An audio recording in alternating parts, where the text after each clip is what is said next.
Welcome to I dream. నేను Udayasri. AI technology అనేది లేటెస్ట్గా వచ్చిందా, లేకపోతే మన పురాణాల్లో కూడా ఏఐ టెక్నాలజీ ఉందా? ఇదే ఇవాల్టి మన టాపిక్. మాట్లాడడానికి మనతో ఉన్నారు ఉషశ్రీ గారు, అడ్వకేట్ అండ్ రిలేషన్షిప్ ఎక్స్పర్ట్. నమస్తే అండి, వెల్కమ్ టు నమస్తే. స్టూడియో. నమస్తే. ఓకే, సో మీరు అన్ని పురాణాలతో ముడి పెడుతూ ఉంటారు కాబట్టి ఏఐ టెక్నాలజీ కూడా, ఇందాక మీరు ఒక టాపిక్ మాట్లాడుతూ మహాభారతంలో కౌరవుల గురించి మాట్లాడినప్పుడు, అప్పట్లో కూడా ఆ, అంటే ఇప్పుడు test tube babies and egg freezing అంటున్నారు, అప్పట్లో కూడా కౌరవులు ఇలా పుట్టారు అని చెప్పారు. సో ఆ సందర్భంలో ఏఐ టెక్నాలజీ గురించి కూడా మీరు ఒక మాట మాట్లాడారు. అంటే ఏఐ అనేది ఇప్పటిది కాదా, మన పురాణాల్లో కూడా ఏఐ ఉందంటారా మీరు? సో ఇప్పుడు చాలా మంది భయపడుతున్నారు ఉదయశ్రీ. అంటే కంప్యూటర్స్ వచ్చిన దగ్గర నుంచి రిలేషన్షిప్స్ తక్కువైపోయినాయి, హ్యూమన్ మాట్లాడుకోవడం తక్కువైపోయింది.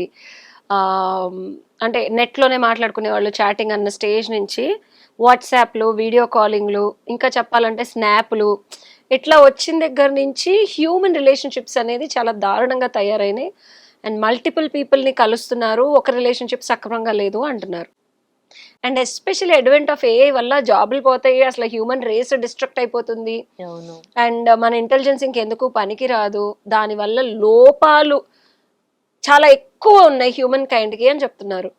బట్ నేను చెప్పొచ్చేది ఏంటంటే, ఏఐ విత్ ఆడియో విజువల్ ఏదైతే మనం ఇప్పుడు ఏఐ ఎక్కడ రన్ అవుతుంది, only on a screen or a phone or an audio visual. The base of AI ఎక్కడ? ఒక ఆడియో విజువల్ మాత్రమే, ఒక వినికిడి శక్తి, ఒక చూసే శక్తి. దీని నుంచే నువ్వు ఏ టెక్నాలజీ ఆవిర్భావం చెందింది. ఒకవేళ అది వాడద్దు అంటే ఈ టెక్నాలజీలోనే చచ్చిపోతుంది, దాని నుంచి అయితే బయటికి రాదు కదా. ఫస్ట్ థింగ్, ఓకే రోబోస్ లో వచ్చింది అని అనుకుందాం, బట్ దాన్ని ప్రోగ్రామ్ చేసేది అది మళ్ళీ తర్వాత టాపిక్ మాట్లాడదాం. ప్రస్తుతం మనం జనరేటివ్ ఏఐ స్టేజ్ లోను, చాట్ జీపీటీలు, పర్ప్లెక్సిటీలోనూ ఉన్నాం. ఓకే, దీనికి ప్రాంప్ట్స్ ఇచ్చేది మనమే, క్రియేట్ చేసేది మనమే. సో ఇది పురాణంలో ఎక్కడ దీని దాఖలాలు కనిపించాయంటే, నేను వెతుకుతుండగా ఏఐ అనేది ఆడియో విజువల్లో ప్లే అవుతుంది. అండ్ ఆ ఆడియో విజువల్ అంటే ఇప్పుడు ఏవి టెక్నాలజీ కూడా, ఇప్పుడు ఈవెంట్స్ లో చెప్పాలంటే, నేను మొన్న బెల్లీషియాకి వెళ్ళాను. నేను ఒక పబ్కి నా ఫ్రెండ్ పిలిస్తే, ఏదో కొత్తగా లైట్ షో ఉంది అది ఇది అని. సో ఇట్లాగా స్క్రీన్ యూజువల్ గా మనం ఇలా చూస్తాం, బట్ తలపై వరకు మొత్తం స్క్రీన్ ప్లే అవుతుంది.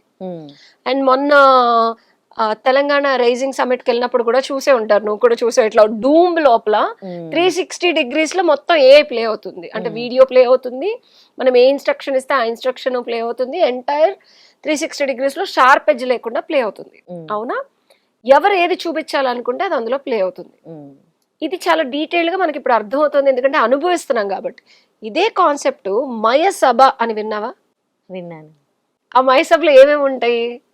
వింతలు, విడ్డూరాలు, ఎక్కడా చూడింది, కనిపించేది నిజం కాదు, నిజం అనుకున్నది కల్పితము అని చెప్పి. నీకు తెలిసిన ఇన్ఫర్మేషన్ చెప్పు మయసభ గురించి. అంటే దుర్యోధనుడు నడుచుకుంటూ వెళ్తాడు, అక్కడ వాటర్ ఉన్నాయి, తనకి కనిపించదు, మామూలుగా గ్రాస్ అనుకుంటాడు. అక్కడ కాలు పెట్టినప్పుడు అందులో అది పడిపోతాడు దాంట్లో. సినిమాల్లో చూసాడు. అండ్ ఇంకోటి తల కూడా గుద్దుకుంటాడు. అవునవును అవును. సో మనకు అక్కడ వాల్ ఉంటది అని తెలీదు, it looks like an invisible space to move around. ఇట్లా వెళ్ళగానే ఇట్లా వాల్ తగులుతుంది. అవునా? So what is that technology? అక్కడ తిన్న పేపర్ అంటే స్క్రీన్ లేదు. ఓకే, నీకు మనం టేక్ ద ఎగ్జాంపుల్ గ్రాస్, కానీ కాలు పెడితే వాటర్ లో కింద పడిపోతాడు. అప్పుడే కదా పాపం ఆవిడ నవ్వితే, the entire Kurukshetra is created because of what? AV with a designed AI. Okay, with high and technology. Only audio visual వేయాలి అంటే ఇదివరకు ఒక స్క్రీన్ ఉండాలి, ఇప్పటికీ స్క్రీనే ఉండాలి. With high and robotic technology. ఆ టెక్నాలజీ ఏంటో కూడా మనకు తెలియదు. ఓకే, ప్రొజెక్షన్ తిన్న లేయర్ ఉంది. అండ్ వాళ్ళకి ఎట్లా కావాలి అంటే అట్లా మయసభ మొత్తం సృష్టించానని చెప్పాడు.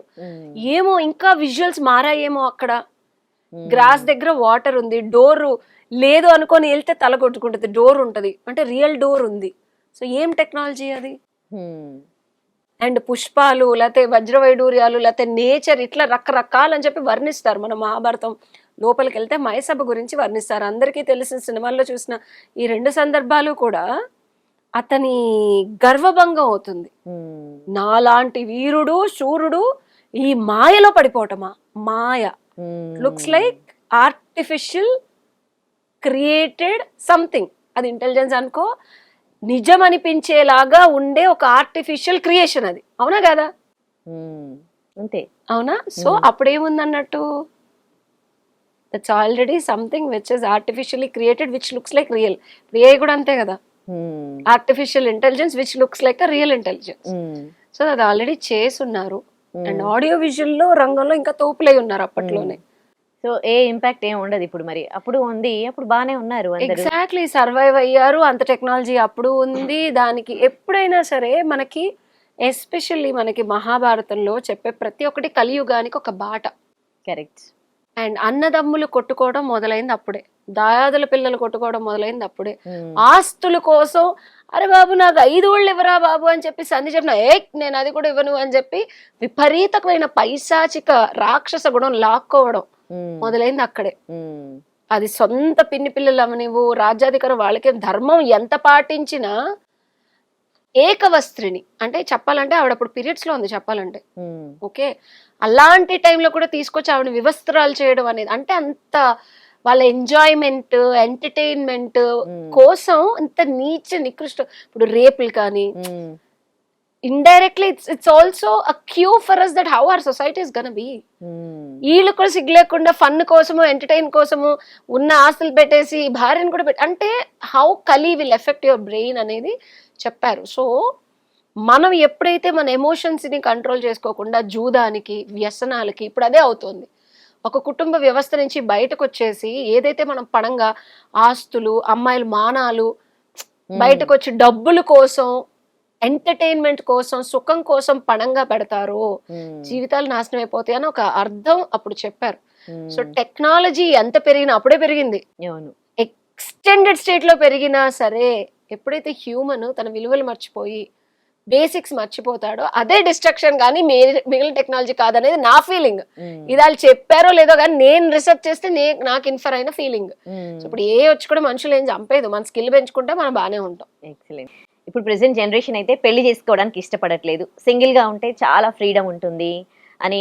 కొంతమంది చదువుకోవడానికి స్టేట్స్ వెళ్తూ ఉంటారు, కొంతమంది జాబ్ పర్పస్ ఒక ప్లేస్ నుంచి ఇంకో ప్లేస్కి మూవ్ అవుతూ ఉంటారు. కానీ వాళ్ళు సింగిల్గా నిజంగా అంత హ్యాపీగా ఉన్నారా? వాళ్ళకి ఎలాంటి ప్రాబ్లమ్స్ లేవా? ఎలాంటి ప్రాబ్లమ్స్ లేకుండా వాళ్ళు సింగిల్ లైఫ్ని హ్యాపీగా ఎంజాయ్ చేస్తూ ఉన్నారా? This is a very very important and interesting facts మాట్లాడుకునే టాపిక్ ఎక్స్క్లూజివ్గా. అందుకే నేను ఈ టాపిక్ అనగానే I was like super excited. చాలామంది పెళ్ళిని అవాయిడ్ చేసి, డివోర్సెస్ తీసుకొని భర్తను అవాయిడ్ చేసి, లేకపోతే భార్యను అవాయిడ్ చేసి, అమ్మాయిలు అబ్బాయిలు ఇద్దరు గురించి చెప్తున్నాను నేను. లెట్స్ బిగిన్ విత్ అమ్మాయిలు. మోస్ట్ ఆఫ్ ద అమ్మాయిలు భర్త వద్దని బాయ్ ఫ్రెండ్ కన్నా బెటర్గా ఇంకా బాగా డబ్బులు ఇచ్చే వాళ్ళతో, మల్టిపుల్ పీపుల్, మల్టిపుల్ రిలేషన్షిప్స్ అనేది ఇప్పుడు కాదన్నా వద్దన్నా మన సొసైటీలో ఒప్పుకోవాల్సిన ఫ్యాక్ట్ అయిపోయింది. ఒక కాలంలో ఓన్లీ భర్త, పిల్లలు, అమ్మ, నాన్న, సొసైటీ, అత్త, మామ, ఆడపడుచులు, రిచువల్స్, పెళ్ళిళ్ళు, పేరెంటాళ్ళు, పూజలు, నోములు, వ్రతాలు అని ఒక బంధం ఉండేది. అసలు నోమా అంటే ఏంటి? పేరెంటవా? Oh so stupid, go to parent అంటున్నారు ఇప్పుడు అని. మనం ఇండియాలో ఇలాంటి మాటలు మాట్లాడుతుంటే, అమెరికాలో రివర్స్లో అక్కడ చక్కగా శాస్త్రోక్తంగా చిన్నప్పటి నుంచి రామాయణాలు, భాగవతాలు, భగవద్గీతలు చదివిస్తే పిల్లలకి ట్రెడిషనల్గా లంగావణి లేయించుకుంటా. ఇప్పుడు మన ఫ్యాషన్ డిజైనింగ్ గల్లీకి ఒక బొటిక్ రావడానికి రీజన్ అంతా అమెరికా ఆర్డర్సే. సో ఈ రెండిట్లో మనం చూసుకోవాల్సింది ఏంటంటే భాగ్యశ్రీ, సింగిల్గా ఉండటం వల్ల చాలా వరకు చాలా మంది కూడా మంచి ఫెమినిస్ట్లు అయిపోయి సింగిల్గా ఉండండి, డబ్బులు సంపాదించుకోండి, హ్యాపీగా తినండి, తిరగండి అంటున్నారు కదా. బట్ దాని పర్యావసానాలు ఏమేమి ఉంటాయని నువ్వు అనుకుంటున్నావు? వాళ్ళకి ఇప్పుడు పేరెంట్స్ పైన ఉన్నారనుకోండి, వాళ్ళ ఇంట్లో వాళ్ళ టైంకి కుక్ చేసి వండి పెట్టే వాళ్ళు ఉంటారు, వాళ్ళ రెస్పాన్సిబిలిటీస్ వాళ్ళు తీసుకుంటారు. జస్ట్ వీళ్ళు వెళ్ళి జాబ్ చేసుకొని వస్తే చాలు. కానీ ఎడ్యుకేషన్ పర్పస్ వాళ్ళు అదర్ స్టేట్స్కి వెళ్ళి సింగిల్గా ఉండి వాళ్ళు జాబ్ చేసి, దీనికి సమాధానం స్విగ్గీలో వచ్చేసాయి అనుకుందాం. అండ్ స్విగ్గీలో కూడా కాస్త డబ్బులు బాగా సంపాదించుకుంటే హెల్దీ ఆప్షన్స్ వచ్చాయి, పోల్డ్ రెస్టారెంట్లు వచ్చాయి. అండ్ వీళ్ళు పల్లెటూరు నుంచి వలస ధనార్జన కోసం సిటీలో, లేకపోతే సిటీ నుంచి యునైటెడ్ స్టేట్స్, కింగ్డమ్ వెళ్తున్నారు, ఫారిన్ కంట్రీస్. అక్కడ కూడా మంచి హెల్దీ ఫుడ్ దొరుకుతుంది, వంట వదిలేసాయి. నెక్స్ట్ రిలేషన్షిప్లో ఇబ్బందులు. ఇప్పుడు ఎవరితోనైనా రిలేషన్షిప్ పెట్టుకున్నారనుకోండి, వాళ్ళు కూడా ఇద్దరి మధ్యలో అంత అండర్స్టాండింగ్ ఏం ఉండట్లేదు. మనం ఇప్పుడు వరకు మాట్లాడుకున్నది boyfriend girlfriend relationship ఎక్స్పర్ట్గా ఇవే మాట్లాడాను కదా. పచ్చి నిజాలు చెప్తాను ఇప్పుడు. సింగిల్ అమ్మాయిలు especially when you go abroad కానీ పల్లెటూరు వదిలేసి, నేనే అంతెందుకు రెంజళ్ళు వేసుకొని అమెరికా వెళ్ళాను నేను పెళ్ళైన తర్వాత పొడుగు జళ్ళు. బట్ అక్కడున్న సొసైటీ, అక్కడున్న మనుషులు, అక్కడ ఉండే పద్ధతి, అందరూ కూర్చొని ఇళ్లలోనే తాగుతున్నారు, పాట్లాక్స్ అంటున్నారు, అందరూ వండుకొని వచ్చి ప్యాకెట్ ఆడుతున్నారు. నాకు అసలు అర్థం కాలేదు ఇదేంటి. నేను మా ఎక్స్ హస్బెండ్ వాళ్ళ ఫ్రెండ్ వస్తే నేను డ్రింక్ తీసుకొని వచ్చా, ఆయన అయితే పగ్గలబడి నవ్వాడు. ఏమన్నా ట్రైన్ చేసావా మీ ఆవిడ్ని, విజయవాడ అమ్మాయి to Wisconsin city, she offering drink అని అందరికి ఫోన్ చేసి చెప్పాడు. అంటే cultural shock and cultural change వల్ల మనల్ని మనమే అబద్ధం చెప్పుకుంటూ ఆకర్షణకి గురయ్యి అందుబాటులో లేని వ్యసనాలకి గురవుతున్నాం. అండ్ అఫ్ కోర్స్ నేను మ్యారేజ్ చేసుకున్నాను కాబట్టి నేను అలాగా 3 ఏళ్ళు ఉండిపోయాను. కానీ నేను అక్కడ స్టూడెంట్స్ ని చూశాను పిహెచ్డి చేయడానికి, ఎంఎస్ చేయడానికి. I'm talking 2007 till 10. సో వీళ్ళు ఏంటంటే షుగర్ డాడీ కాన్సెప్ట్స్ ఇవన్నీ నాకు అందుకే చాలా చాలా చాలా సంవత్సరాలు బ్యాకే చూస్తాను. కాబట్టి నాకు ఇప్పుడు పెద్దగా ఈ రిలేషన్షిప్ ఎక్స్పర్ట్ ఎందుకయ్యానంటే చాలా చిన్నప్పుడు చూస్తాను చాలా విషయాలు. సింగిల్గా ఉండే అమ్మాయిలు ఎండ్ ఆఫ్ ద డే సిటీలో ఉన్న పల్లెటూరు వదిలేసి, అంటే ఒక ఫ్యామిలీ నుంచి దూరంగా ఉన్నప్పుడు ఫ్రెండ్స్ ఫ్రెండ్స్ ఫ్రెండ్స్ అంటారు కదా. Not even talking about boy friends, talking about basic friends. It can be girl or a boy. వీళ్ళు చుట్టుపక్కల ఉండే ఫ్రెండ్స్ కూడా టాక్సిక్ ఉంటారు, క్వశ్చన్ చేస్తారు, అండ్ వీళ్ళకి నచ్చినట్టు ఉండరు, లేకపోతే వీళ్ళని అర్థం చేసుకొని సపోర్ట్ చేసే వాళ్ళు ఉండరు. ఒక తల్లి తండ్రి అక్క తమ్ముడు అన్న చెల్లి పిన్ని బాబాయ్ వాళ్ళ పిల్లల్లాగా మనతో పాటు చిన్నప్పటి నుంచి కలిసి పెరగరు, తెలీదు, తెలుసుకోవాలన్న ఇంట్రెస్ట్ ఉండదు. అవసరం కోసం, వెసులుబాటు కోసం, పరిస్థితి కోసం, లేకపోతే వాళ్ళకి ఇష్టమో కష్టమో నష్టమో ఏదో ఒకటి మీ దగ్గర నుంచి ఎలా వస్తుంది, ఎలా తీసుకోవాలి, ఎలా పట్టుకోవాలి, ఎలా వాడుకోవాలి అనే కాంటెక్స్ట్లోనూ చూస్తారు. కానీ ఒక రియల్ ఫ్రెండ్ అబ్బా, ఇప్పుడున్న జనరేషన్లో నువ్వు హాస్టల్లో ఉన్నా, రూమ్ షేర్ చేసుకున్నా, వర్క్ చేస్తా, నెలకు 1,00,000 రూపాయలు సంపాదించుకునే ఆడపిల్లకి సాయంత్రం 6 అయిన తర్వాత ఇంటికి వెళ్ళాలంటే చిరాకు వస్తుంది. ఉదయశ్రీ ఎమోషనల్ సపోర్ట్ ఉండదు, ఎమోషనల్ డిపెండబిలిటీ ఉండదు. ఎంత కష్టపడి ఆఫీస్లో నటించి బాధపడి ఇబ్బంది పడి తిట్లు తిని ఎన్ని రకాల ట్రామాటిక్ సిచ్యువేషన్, సాయంత్రం వస్తే సేద తీరడానికి ఓ హాస్టల్లోనో షేర్డ్ అకామిడేషన్లోనో లేదా తన సొంత అపార్ట్మెంట్లోనో. ఎందుకని అమ్మాయిని విచ్చలవిడితనం అంటున్నారు, ఇంతమంది బాయ్ ఫ్రెండ్స్ లేకపోతే ఒకళ్ళ తర్వాత ఒకళ్ళని మారుస్తుంది అంటున్నారు. కానీ ఆ సాయంత్రం వచ్చే వాక్యూమ్, ఒక అగాధం ఎంత దారుణంగా ఉంటుందో తెలుసా.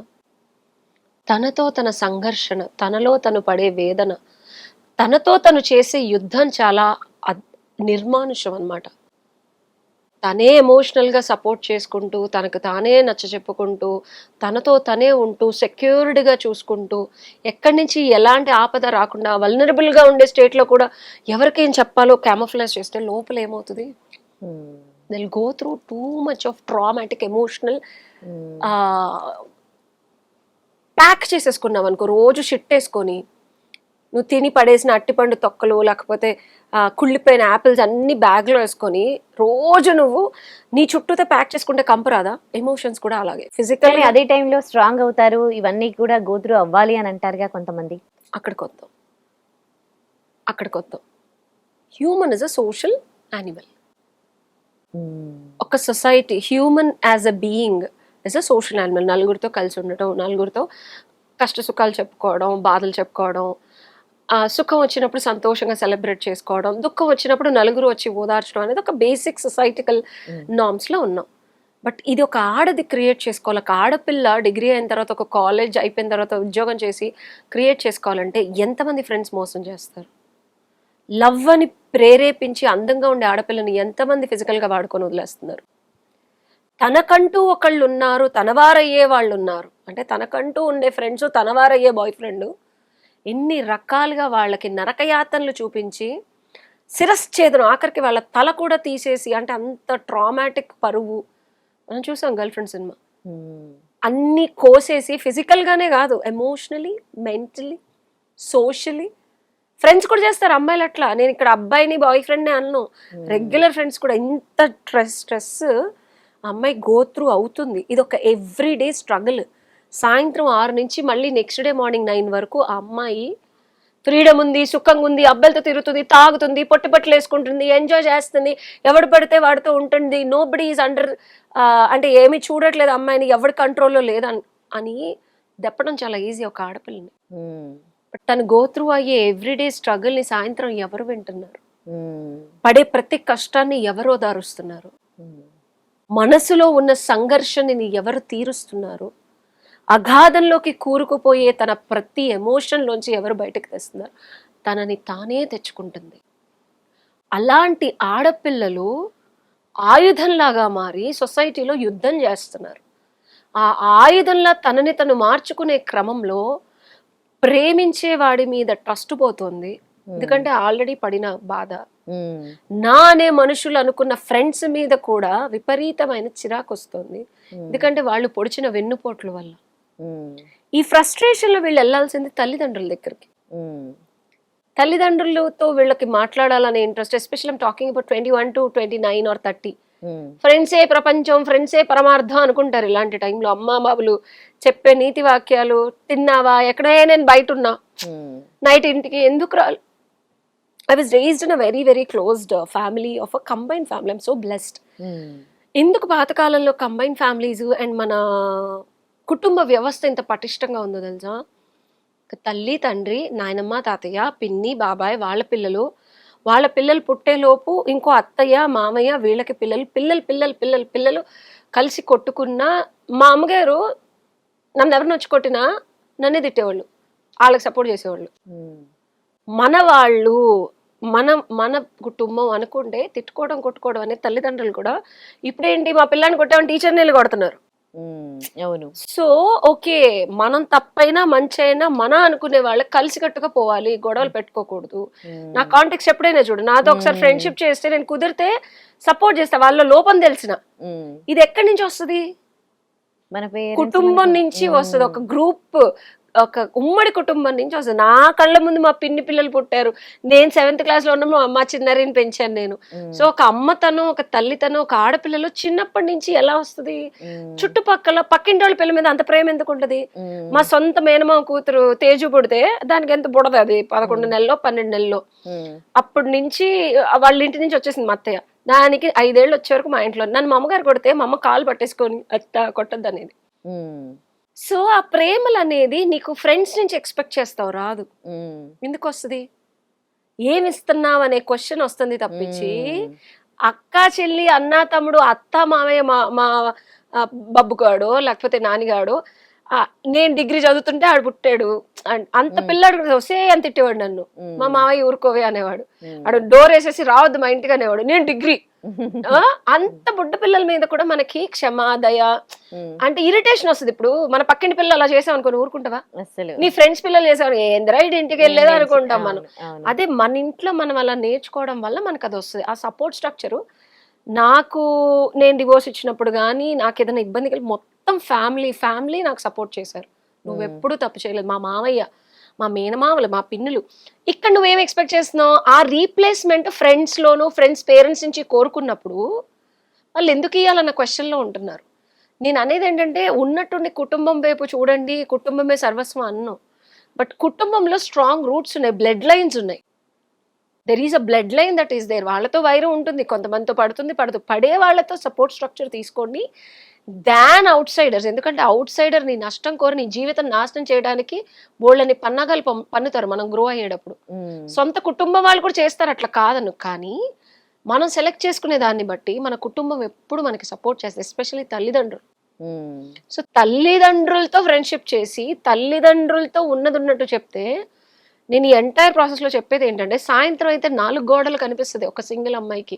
తల్లిదండ్రి ఉన్నారనుకో, నేను ఇంత ఏజ్ వచ్చినా మా అమ్మగారు పక్కన పడుకుంటే శుభ్రంగా నిద్ర పడుతుంది. అదే ఇక్కడ సింగిల్ గా ఉంటే 2 వరకు 3 వరకు ఫోన్ చూసుకుంటా ఉండాలి, లేకపోతే బయటకి ఎక్కడికన్నా వెళ్దామా.